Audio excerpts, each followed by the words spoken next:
ನನಗೆ ಆಗ್ಬಿಟ್ಟು ಎಲ್ರಿಗೂ ಮೈಲ್ ಕಳಿಸ್ಬಿಡೋಣ, ಆಗ್ಬಿಟ್ಟು ಎಲ್ರಿಗೂ ಇನ್ಫಾರ್ಮ್ ಆಗ್ಬಿಡೋಣ ಅನ್ನೋ ಥರ ಇತ್ತು. ಯಾಕಂದ್ರೆ ಇಡೀ ಮದುವೆ ಪ್ರೋಸೆಸ್ ಎಲ್ಲ ನೋಡ್ತಿದ್ನಲ್ಲ, ನಮ್ಮ ಅಣ್ಣನ ಮದುವೆಯಿಂದ ಹಿಡಿದು ನನ್ನ ಫ್ರೆಂಡ್ಸ್ ಮದುವೆ ಎಲ್ಲದು.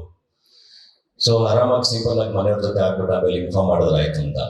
ಆದ್ರೆ ಅದಂಗೆ ಆಗಲ್ಲ. ಮತ್ತೆ ಅದು ಸಾವಿರಾರು ಪ್ರಶ್ನೆಗಳು ಉಂಟಾಗುತ್ತೆ, ಮತ್ತೆ ಅದಕ್ಕೆಲ್ಲ ಆನ್ಸರ್ ಮಾಡ್ಕೊಂಡು ಕೂತ್ಕೋಬೇಕು. ಸೊ ಬೆಟರ್ ಅದೊಂದು ಒಳ್ಳೆ ಸೆಲೆಬ್ರೇಷನ್ ಅಲ್ಲ, ಅದನ್ನ ಎಂಜಾಯ್ ಮಾಡೋದು ಬೆಟರ್ ಅಂತ ಆಮೇಲೆ ಅನಿಸ್ತು ನನಗೆ. ಸೊ ಎಲ್ಲರೂ ಖುಷಿಯಾಗಿರ್ತಾರೆ, ನಾವು ಖುಷಿಯಾಗಿರ್ತೀವಿ. ಇವತ್ತು ನನಗೆ ಅದ್ರ ಬಗ್ಗೆ ಬಹಳ ಖುಷಿ. ಈಗ ಮೋಸ್ಟ್ಲಿ ಹಂಗೆ ಸಿಂಪಲ್ ಆಗಿ ಆಗಿದ್ದಿದ್ರೆ ಆ ಥರದೊಂದು ಎಕ್ಸ್ಪೀರಿಯನ್ಸ್ ಸಿಗ್ತಿತ್ತೋ ಇಲ್ವೋ. ಎಲ್ಲೋದ್ರೂ ಪ್ರತಿಯೊಬ್ಬರು ತುಂಬಾ ಚೆನ್ನಾಗಿ ಹೇಳ್ತಿರೋದು, ತಾಯಂದ್ರಿಂದ ಹಿಡಿದು ಮಕ್ಕಳಿಂದ ಹಿಡಿದು ಎಲ್ಲರೂ ಅಡ್ವಾನ್ಸ್ ಹ್ಯಾಪಿ ಮ್ಯಾರಿಡ್ ಲೈಫ್ ಅಂತ. ಈಗ ನಾನು ಇಡೀ ಕರ್ನಾಟಕ ಸುತ್ಕೊಂಡ್ಬಂದೆ, ಆಲ್ಮೋಸ್ಟ್ ಒಂದು ರೌಂಡ್ ಎಲ್ಲ ಊರುಗಳಿಗೆ ಹೋಗಿದ್ದೆ, ಯಾವುದಾದ್ರು ಈವೆಂಟು ಎಲ್ಲ ಅಟೆಂಡ್ ಮಾಡ್ತಾ ಎಲ್ಲ ಕಡೆ ತುಂಬಾ ಖುಷಿಯಿಂದ ವಿಶ್ ಮಾಡ್ತಾರೆ. ಅದು ಅವ್ರ ಮನೆಯ ಒಂದು ಸಂಭ್ರಮ ಅನ್ನೋ ಥರ ತುಂಬಾ ಪ್ರೀತಿಯಿಂದ ವಿಶ್ ಮಾಡ್ತಾರೆ. ಅದ್ರ ಬಗ್ಗೆ ಬಹಳ ಖುಷಿ ಇದೆ. ಸಿಂಪಲ್ ಆಗಿ ಆಗ್ತಿರೋದಲ್ವಾ. ಅಲ್ಲ ಏನಾಗುತ್ತೆ ಗೊತ್ತಾ, ಎಲ್ಲದಕ್ಕೂ ಅದರದೇ ಆದ ರೂಲ್ಸ್ ಇರುತ್ತೆ. ಈಗ ನನಗೆ ವಚನ ಮಾಂಗಲ್ಯ ಗೊತ್ತು, ನನ್ನ ಮಂತ್ರ ಮಾಂಗಲ್ಯ ಗೊತ್ತು, ಎಲ್ಲದಕ್ಕೂ ಅದರದೇ ಆದ ಒಂದು ರೂಲ್ಸ್ ಇರುತ್ತಲ್ವಾ. ನಾವು ಅದನ್ನ ಫಾಲೋ ಮಾಡ್ಬೇಕು, ಅದನ್ನ ರೆಸ್ಪೆಕ್ಟ್ ಮಾಡ್ಬೇಕು. ಕಂಪ್ಲೀಟ್ ಆಗಿ ಅದನ್ನ ಫಾಲೋ ಮಾಡೋಕ್ಕಾದ್ರೆ ಮಾತ್ರ ಅದನ್ನ ನಾವು ಕೈಗೆತ್ಕೋಬೇಕು. ಇವಾಗ ಮಂತ್ರ ಮಾಂಗಲ್ಯ ಅಂತಿದಂಗೆ ಇಷ್ಟೇ ಜನ ಇರಬೇಕು ಅಂತ ಇರುತ್ತಲ್ವಾ, ಅಷ್ಟು ಜನ ಬಿಟ್ಟು ಇನ್ನ ಬೇರೆಯವರು ಅಂದ್ರೆ ಅದನ್ನ ಮೀರಿ ಜಾಸ್ತಿ ಜನ ಸೇರಬಾರ್ದು, ಅದೆಲ್ಲ ರೂಲ್ಸ್ ಇರುತ್ತಲ್ಲ.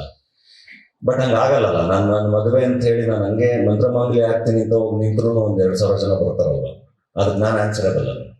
ಸೊ ಐ ಥಿಂಕ್ ಅದೆಲ್ಲದರ ಪ್ರಕಾರ ಬದುಕೋಣ ಬಿಡಿ, ಅದನ್ನ ಬದುಕಲ್ಲಿ ಅಳವಡಿಸ್ಕೊಳ್ಳೋಣ.